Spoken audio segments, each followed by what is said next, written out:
There are some forms of pain that do not yield to explanation. You may understand exactly why you hurt. You may know where the wound came from. You may have traced it back to childhood, to memory, to loss, to betrayal, to abandonment, to the old conditioning of the mind. You may even understand it spiritually. You may say, this is only a thought. You may say, all things arise and pass. You may say, I'm awareness, not the emotion. And yet, the heart still aches. The body still contracts. The breath becomes shallow. The nervous system still trembles. This is because emotional distress does not have a purely intellectual or rational solution. Emotional distress is not simply a wrong idea. It is not a faulty argument waiting to be corrected. It is not a philosophical mistake. It is a living movement in the body, the heart, and the subtle field of identity.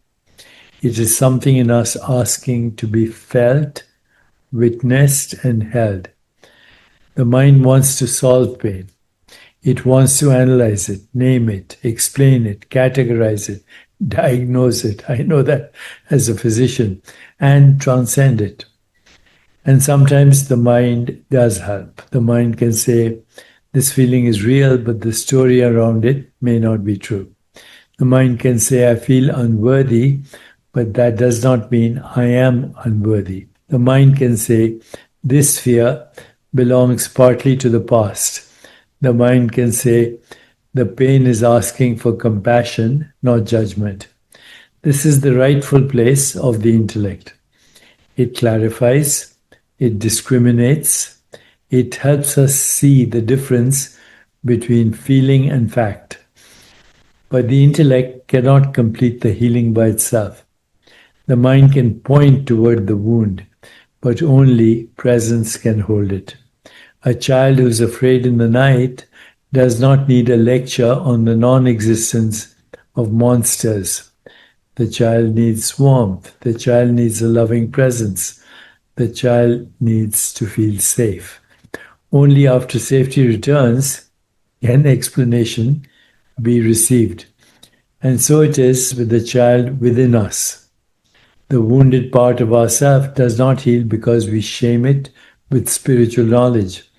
It does not heal because we tell it, you should know better. It does not heal because we say, you have meditated for years.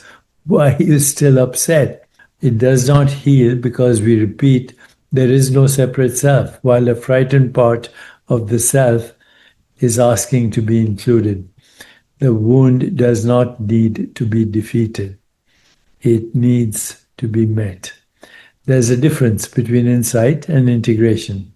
Insight sees, integration becomes. You may see that fear is unnecessary, and yet the fear may live in the body. You may understand that shame is inherited, and yet the heart may still feel unworthy.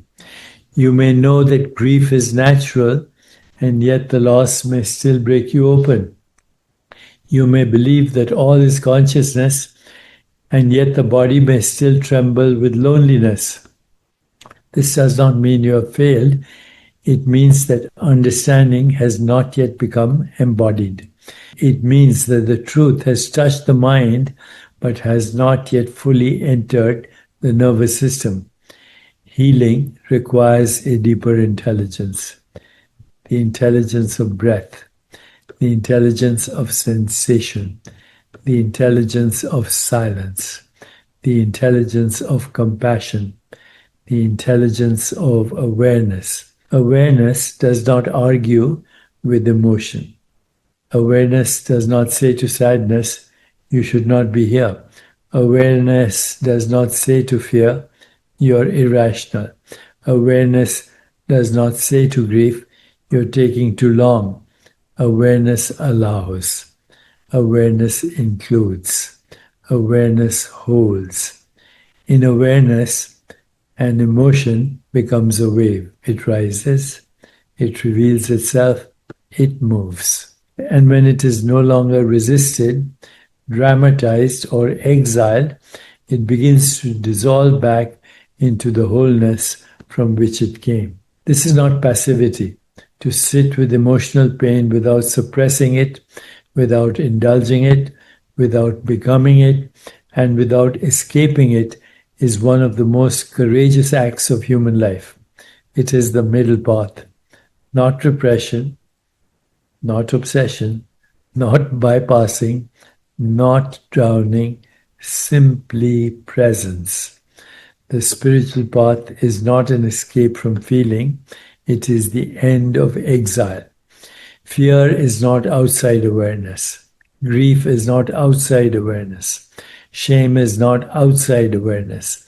The trembling body is not outside awareness. The aching heart is not outside awareness. All of it appears in the same vast field of consciousness. The sky is not wounded by the storm, but neither does the sky deny the storm. This is the maturity of spiritual life, not to use transcendence to avoid tenderness, but to let transcendence become the space in which tenderness is finally possible. So when emotional distress arises, perhaps the first question is not, how do I solve this? Perhaps the first question is, can I be with it? Can I feel this in the body without turning away? Can I breathe into this place without trying to fix it? Can I listen beneath the story? Can I offer compassion to the one in me who is hurting? Can I allow this emotion to move through awareness without making it my identity? Can I let the wound come home? Because perhaps what we call emotional distress is often a fragment of experience seeking reunion with wholeness. It comes as contraction, it comes as ache, it comes as panic, it comes as grief, it comes as rage, it comes as numbness. But beneath all of these forms, it may be asking one simple question: will you abandon me again, or will you finally stay? The intellect can explain the wound. It can describe its origin. It can analyze its structure. It can offer wise counsel, but only presence can hold the wound in the atmosphere of healing. Only love can make the abandoned part feel no longer abandoned. Only awareness can reveal that even this pain is not separate from the totality of life. The wound does not ask to be solved, it asks to be held. And when it is held deeply enough, something begins to soften. The body discovers that the present is safer than the past. The heart discovers that the feeling does not destroy it. The mind discovers that it does not need to control anything. And awareness discovers that it was never threatened. The final freedom is that nothing in us has to be exiled from the light. Om Shanti, Shanti, Shanti.